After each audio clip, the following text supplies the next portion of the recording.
What up, though, y'all? It's Chris. Appreciate you connecting with me while I do my 10,000 dang on steps today.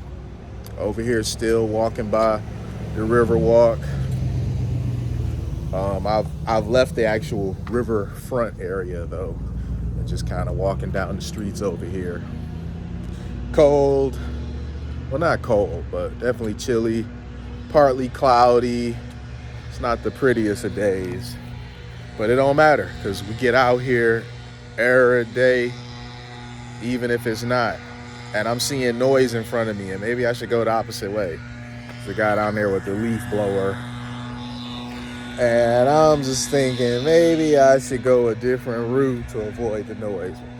I'll walk across the street. So you guys hear the leaf blower, you know what it is.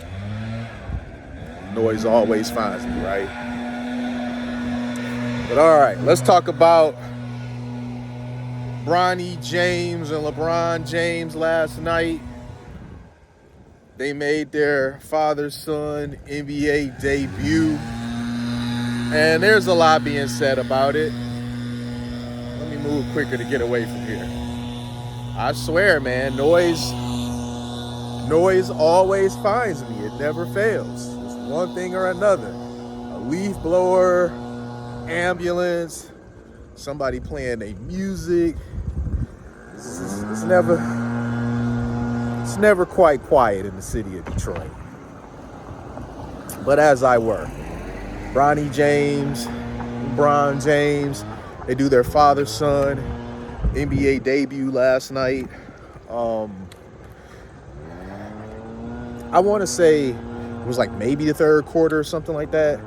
They had a decent lead, and the two of them check in together to, applause and whatnot. Ken Griffey Sr. and Ken Griffey Jr., who were the first and, to my understanding, only father-son duo in the MLB. Don't hold me on the only, but I think they were the first. No, they were the first, period. They were the first. But they were there in attendance. They were flown out to be part of it all. People are saying that it was a work. A little bit. A little bit. I think bringing the Griffeys in, the father and son Griffeys in, was kind of a work. So I'm not going to say that it's not. But, it still is what it is. It's the first ever father-son duo in the NBA. Some people are going to love it. Some people are going to be highly critical of it. I really like it. I gave you guys my reasonings before for why I like it. But the critics, I do hear you. You're saying that Bronny is undeserving of this, and if it weren't for his father, he wouldn't be there. Hey, listen, I'm not giving you any pushback on that. We seen Bronny in high school. We seen Bronny in college. We've seen what he's been doing in the preseason. And, Bronny probably wouldn't be on anybody's NBA roster right now if it weren't for his father, even though he went low in the draft, which was the 55th pick, I think. That's what he ended up being, the 55th pick. So even though he went low in the draft, I don't believe he still would have ended up going 55. I think the 60 players would have been picked, and he would have been out. He would have went undrafted. But his dad is who he is, and he was able to pull the necessary strings in order to get what he wants. People say, this is artificial, this is forced. Yeah, there was some powers that be in there, absolutely. Bron's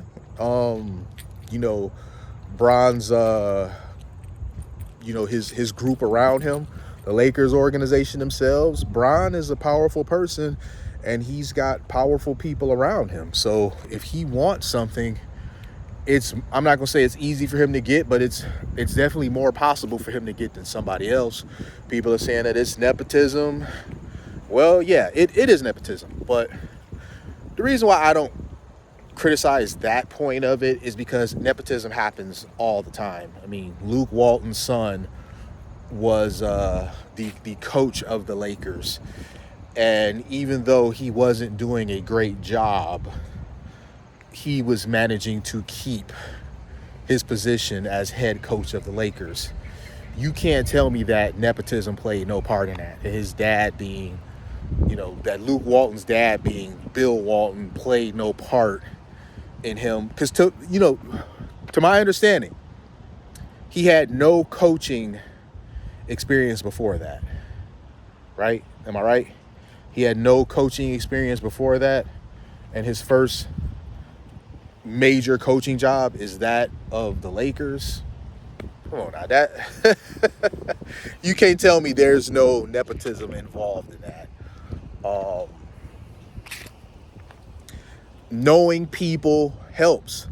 Same thing with what's his name? The one player, the point guard. He played for the Suns. His name escapes me at the moment, but he won MVP. Steve Nash. There we go. I think he won MVP twice. Kobe won it once, and Shaq has always been critical of that, saying that how did he win it twice and Kobe only won it once. Steve Nash became head coach of the Nets. He had no major coaching experience, and he lands a head coaching job. Now this may not have been family putting him on, but it definitely was a position that he found himself in because of connections. So connections matter. When other people do connections, it's not met with quite as much scrutiny. But LeBron, being who he is, him using his connections is met with scrutiny. And I think this is largely, Steve Nash is known, but Steve Nash is only known if you watch basketball. He's not LeBron levels of known. Like, he's not a global icon. Was he a sensational point guard? Yes. Won MVP twice. He's no scrub. Steve Nash was a baller. But again, he's not global icon status the way LeBron James is. So him using connections and stuff to get what he wants, it was met with some scrutiny, but very little. It just kind of went away. I think the only real person that was talking about it was Stephen A. Smith, about the fact that he has no coaching experience and he finds himself being Kyrie Irving and Kevin Durant's coach.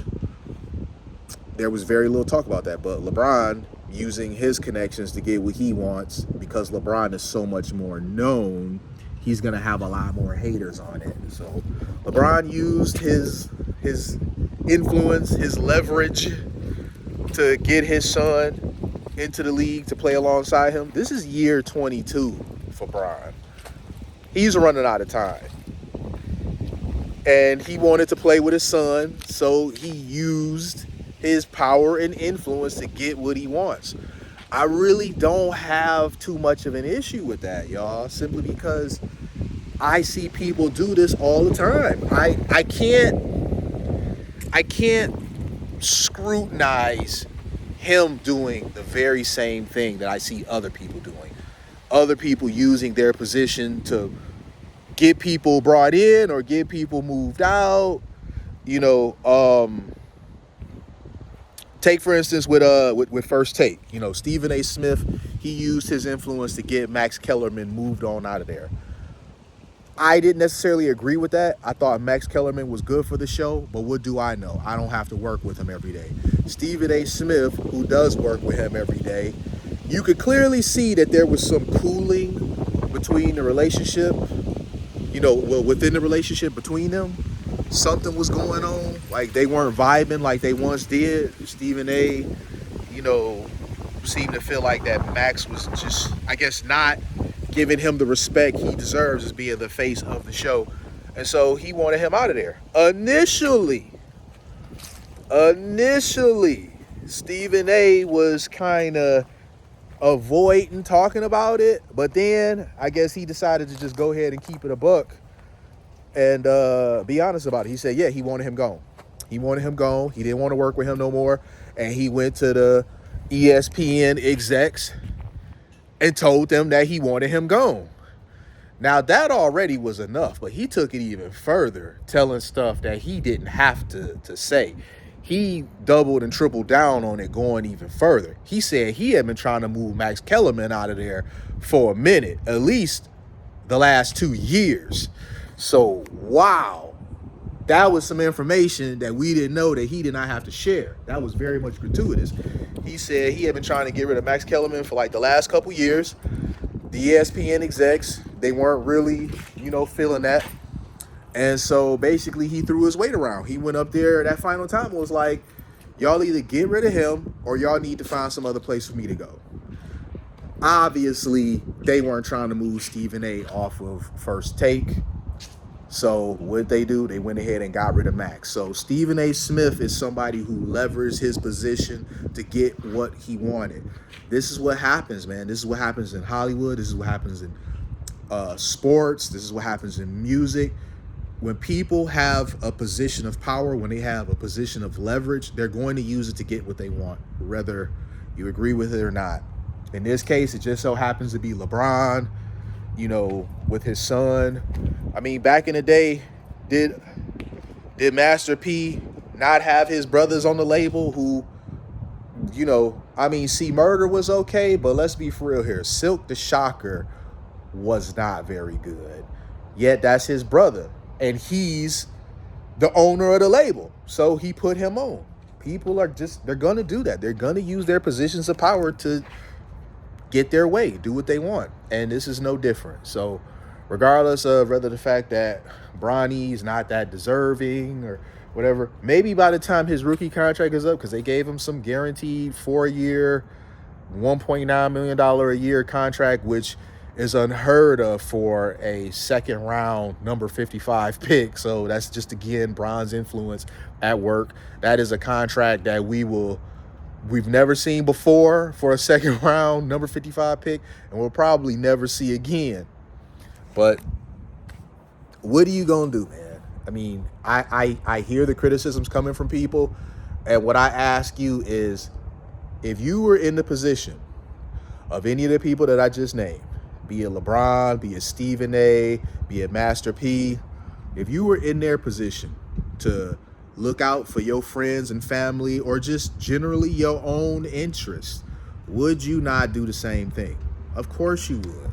Don't even tell a story that you wouldn't. Of course you would.